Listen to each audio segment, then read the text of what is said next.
ngifuna understand ukuthi the reason ungaphumeleli ukuthi ulinze someone ukuthi ete elifeni yakho atokumotivate.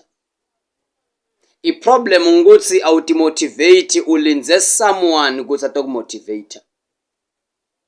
I-life yebantu labakhona ukuthi phusha, yebantu labakhona ukuthi motivate. Ku-achieve abantu labangaka expect motivation etuke bantu. But decide ukuthi motivate ngokwabo. Unga expect ukuthi umuntu atokumotivate ukuze u-achieve. Demotivate wena self. Unga expect ukuthi someone atokuphusha akuphushele ku-success. Diphusha wena self utiphushele ku-success. The reason bantu labaningi banga-achieve elifini ukuthi ba-expectela abanye bantu ukuthi bete bato ba-motivate. Muntu expecte ukuthi bamkhombe ukuthi aphumelele njani. Muntu expecte ukuthi bamkhiphe comfort zone. Muntu expecte ukuthi mangena enkingeni kube na someone lomkhiphako. But life ayisebenzi njalo.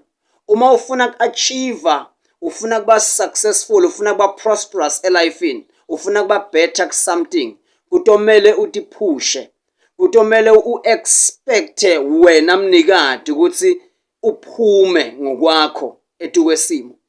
Kwamele u-expecte wena ukuthi utikhiphe etukwesimo.